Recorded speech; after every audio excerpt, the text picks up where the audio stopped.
ఇప్పుడు దేనికైనా ప్లానింగ్ చాలా అవసరం. స్పెషల్లీ విద్యాశాఖలో.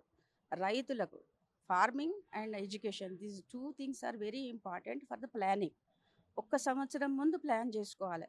మీరు విత్తనాలు నాటాలంటే ఒక సీజన్ ముందు మీరు చాలా జాగ్రత్తగా మీరు విత్తనాలన్నీ జాగ్రత్తగా మంచి విత్తనాలు ఏరుకొని, మంచివి తెచ్చుకొని, మంచి ఆథరైజ్డ్ డీలర్ దగ్గర తెచ్చుకొని ఎట్లాగైతే నాట్లాడతాం ఒక సీజన్ ముందు.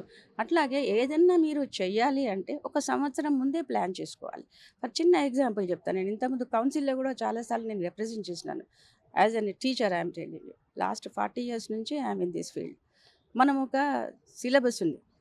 మామూలుగా మేము చదువుకున్నప్పటిది చాలా ఓల్డ్ సిలబస్ 40 ఏళ్ల కింద సిలబస్. అందులో ఎన్నో సార్లు మేము చేర్పులు, మార్పులు చేసాం. మనం ఎట్లయితే చేంజెస్ చేస్తుంటామో ప్రభుత్వంలో కూడా అప్పుడప్పుడు మనం చేంజెస్ చేస్తామో అట్లాగే అందులో కూడా కాలానుగుణంగా పారిశ్రామిక అవసరాలకు అనుగుణంగా మనం మారుస్తూ ఉంటాం.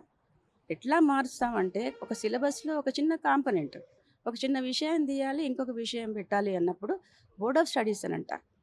బోర్డ్ ఆఫ్ స్టడీస్ అంటే ఇట్ కన్సిస్ట్ ఆఫ్ ఎక్స్‌పర్ట్స్. ఒక రంగంలో నేను ఫర్ ఎగ్జాంపుల్ మ్యాథమెటిక్స్‌లో ఒక కాంపోనెంట్ తీసి ఇంకొక కాంపోనెంట్ పెట్టాలనుకుంటున్నాను. దానికి నేను ముందు ప్రిపేర్ చేయాలి. ఎవరైతే అనుకుంటున్నారో ఆథరైజ్డ్ పర్సన్ మళ్ళా ఎవరైతే వాళ్ళు చేయడానికి వీల్లేరు. దాంట్లో జస్టిఫై చేసుకోవాలి. ఈ ఈ ఎక్స్‌పర్ట్స్ ముందర కూర్చొని ఎక్స్‌పర్ట్ మీటింగ్ వైస్ ఛాన్సలర్‌కి పెట్టుకొని, అయ్యా! ఈ సిలబస్‌లో ఔట్‌డేటెడ్ అయిపోయింది. ఇండస్ట్రీకి సంబంధించిన కాంపోనెంట్ లేదు. ఇప్పుడు కొత్త కొత్త విషయాలు ఇండస్ట్రీలో వస్తున్నాయి.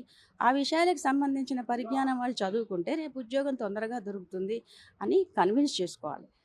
అప్పుడు వైస్ ఛాన్సలర్ ఆధ్వర్యంలో ఈ బోర్డ్ ఆఫ్ స్టడీస్‌ని ఒకటి ఏర్పాటు చేస్తారు. అందులో నిష్ణాతులైన వాళ్ళు అంటే ఆ పర్టిక్యులర్ సబ్జెక్ట్‌లో వాళ్ళు అథెంటిక్ పర్సన్స్ కూర్చొని ఉంటారు. కాంబినేషన్ ఆఫ్ మళ్ళా వేరియస్ యూనివర్సిటీ నుంచి సంబంధించిన వాళ్ళొచ్చు, director technical education, higher education ఎక్కడన్నా సరే.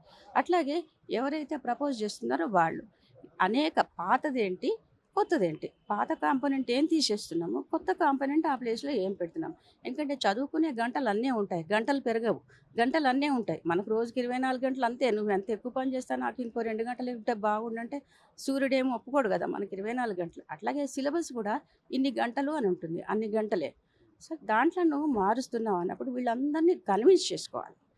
ఇంత అయిందా? అంటే ఇవన్నీ చేయడానికి ముందు మీరు అప్రూవల్ తెచ్చుకోవడానికి ముందు వైస్ ఛాన్సలర్ దగ్గర అప్రూవల్ తీసుకొని మీటింగ్ పెట్టి వీళ్ళందరినీ ఒక దగ్గర మీటింగ్ ఏర్పాటు చేసి ఇదంతా చేసిన తర్వాత కన్విన్స్ చేసిన తర్వాత వాళ్ళు యాక్సెప్ట్ చేస్తే this will be applicable from next year onwards. Can you imagine? ఇది నెక్స్ట్ ఇయర్‌ది. ఇవన్నీ చేంజ్ చేసిన కొత్త సిలబస్‌లన్నీ కాపీలు కొట్టిచ్చేసి కొత్తగా జాయిన్ అయ్యే స్టూడెంట్స్‌కు అయ్యా! ఇది పాత సిలబస్, ఇది కొత్త సిలబస్.